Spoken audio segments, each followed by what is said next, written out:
Did AI ruin education? It's a heavy question, and honestly, it's probably the wrong one, because it assumes something was working perfectly before AI arrived, and that just isn't true. Education was already under pressure. Long before ChatGPT, long before Google AI summaries, long before students could take a photo of homework and get an instant answer, teachers were burnt out, curriculum was overloaded, assessment was increasingly about outputs rather than understanding. AI didn't create those problems, but it did expose them, and in some cases, it poured fuel on the fire. Before anything else, I want to be clear. I'm not anti-AI. I actually think AI can be incredible. I use it. Teachers use it, students use it, universities use it. There's solid research showing that AI can support learning when it's used intentionally. Studies in educational psychology show that AI can help explain complex concepts in simpler language, provide immediate feedback, personalize practice, and support students who might otherwise fall behind.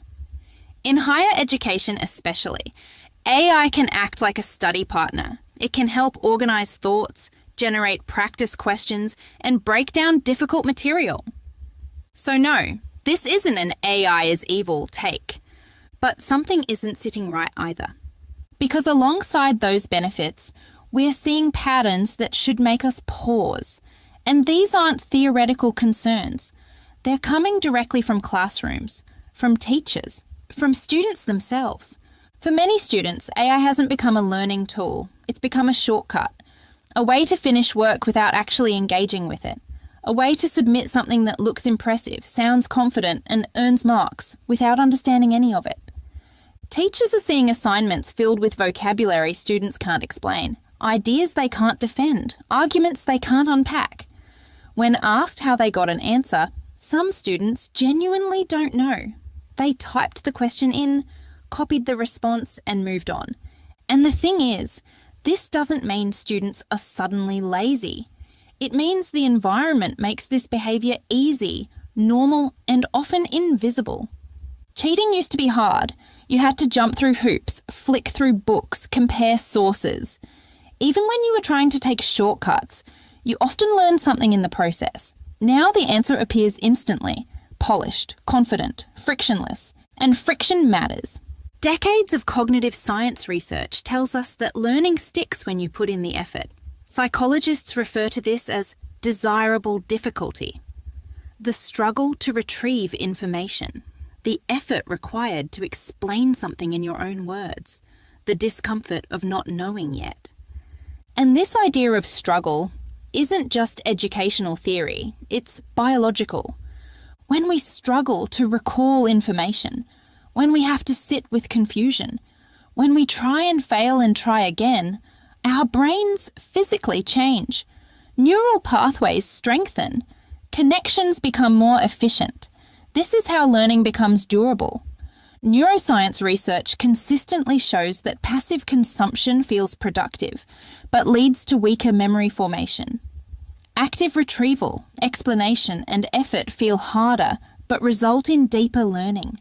In other words, the things students often dislike most are the things that help them most. AI flips that dynamic. It makes learning feel smooth, clean, efficient. You get an answer instantly, and your brain never has to wrestle with uncertainty. There's no pause, no confusion, no moment of, wait, do I actually understand this?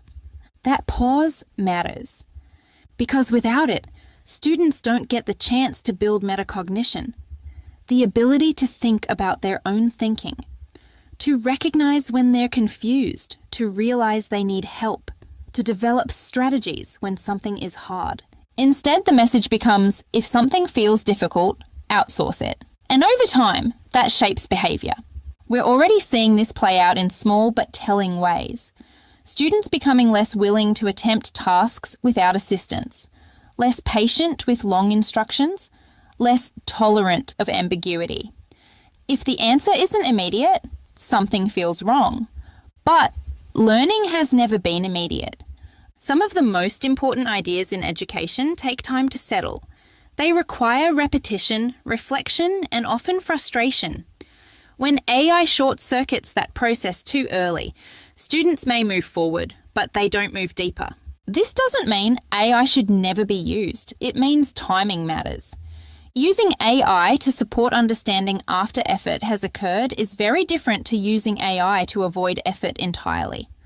One strengthens learning, the other quietly replaces it, and this distinction is rarely made explicit to students. AI removes a lot of that struggle, and when struggle disappears too early, learning becomes shallow.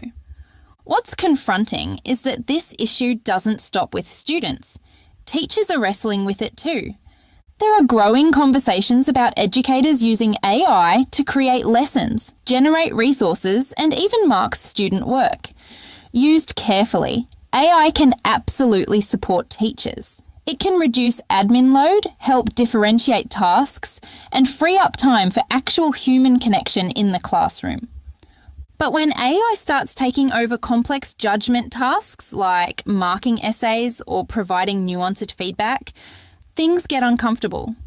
Feedback isn't just about correctness. It's about understanding the student, their thinking, their growth, their context. Assessment is not just a transaction, it's a relationship. When that relationship becomes automated, something human gets lost. Students feel it too. Some of the most powerful reflections come from students who actively avoid using AI, even though they easily could. One high school student described watching classmates highlight entire chapters, paste them into AI, and submit generated annotations as class participation. Homework photographed, uploaded, solved instantly. What shocked them wasn't just the cheating, it was how normal it had become. Deadlines used to mean something. They created urgency, shared stress, late-night effort. Those moments weren't always fun, but they mattered. They taught discipline, persistence, and ownership. Now, when AI can complete tasks in seconds, that urgency is fading. Many students don't feel the same pressure to engage deeply or manage time effectively. Research on motivation supports this. When effort no longer feels necessary, intrinsic motivation drops. And this leads to something deeper than grades: confidence. When students consistently outsource thinking, they don't build trust in their own minds. They start to believe that answers live outside of them, that thinking is something machines do better.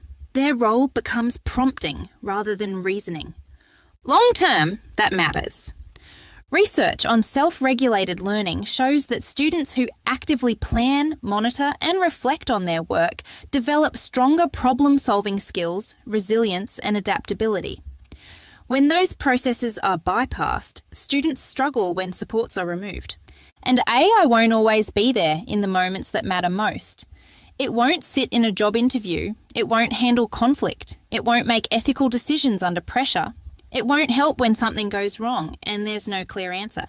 There's also a quieter issue happening: intellectual flattening. When AI-generated responses become common, ideas start to converge. Writing loses voice. Arguments sound the same. Debate becomes about presentation rather than originality. One student described how debate, something they once loved for its creativity and intellectual rigor, began to feel empty. Not because research tools improved, but because constructing arguments was replaced by polishing AI-generated ones. That's not growth, that's erosion. But this is the part where I want to slow down, because this isn't a hopeless situation. AI does not have to destroy education. That outcome is not inevitable. What is inevitable is change. The real question is whether education adapts thoughtfully or reacts defensively. Banning AI outright doesn't work. Blocking Google isn't realistic. Schools rely on technology. Students live in a digital world. Pretending AI doesn't exist just pushes its use underground. Research increasingly suggests that assessment needs to evolve. Tasks that focus purely on final products are the easiest to automate. Tasks that focus on process are much harder to fake. There's also a bigger cultural question sitting underneath all of this. What is school actually for? If the goal of education is simply to produce correct answers as efficiently as possible, then yes, AI wins. It will always be faster, cleaner, and more consistent than a human. But education has never really been about answers. At its best, school is where people learn how to think, how to argue respectfully, how to explain ideas, how to persist when things are difficult, how to sit with uncertainty and not panic. Those skills don't show up neatly on a worksheet, and they're very hard to automate. One concern raised in higher education circles is that as AI-generated work becomes more common, the economic and cultural value of intellectual labour begins to erode. If writing, analysis, and synthesis are perceived as things machines can do, students may start to question why those skills matter at all.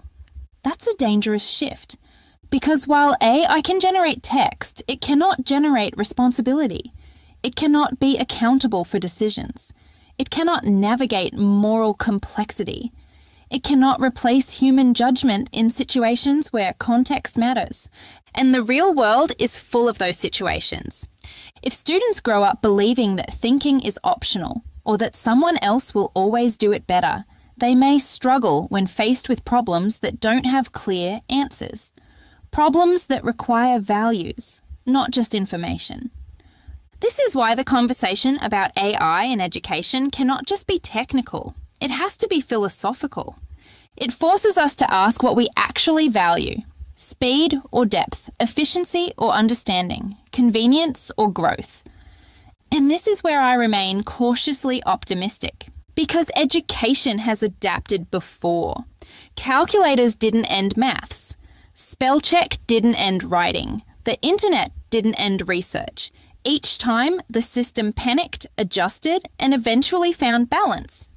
AI is bigger, faster, more disruptive, but it's not unbeatable. If educators, parents, and students can agree on one thing, it's this: thinking still matters, understanding still matters, human judgment still matters. And as long as that's true, education still has a future.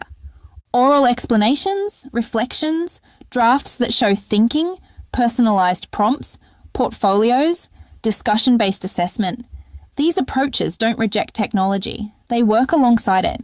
Instead of asking students to produce perfect answers, we can ask them to explain their reasoning, to critique AI outputs, to find errors, to compare multiple responses, to improve a flawed answer rather than generate a perfect one. In this way, AI becomes a thinking partner, not a thinking replacement. There's also real potential in teaching AI literacy explicitly. Not just how to use AI, but when not to. Helping students understand its limitations, its biases, and the importance of human judgment.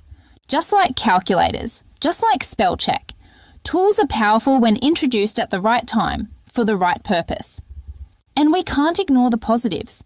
AI can support students with learning difficulties. It can scaffold language, it can personalise practice, it can help teachers focus less on admin and more on relationships. Used well, it could actually humanise education rather than dehumanise it. So did AI ruin education? No. But it did hold up a mirror. It exposed an over-reliance on outputs, a fixation on grades, a system that sometimes values completion over understanding. AI didn't break learning. It revealed where learning was already fragile. And the hopeful part is this: we still get to choose what happens next.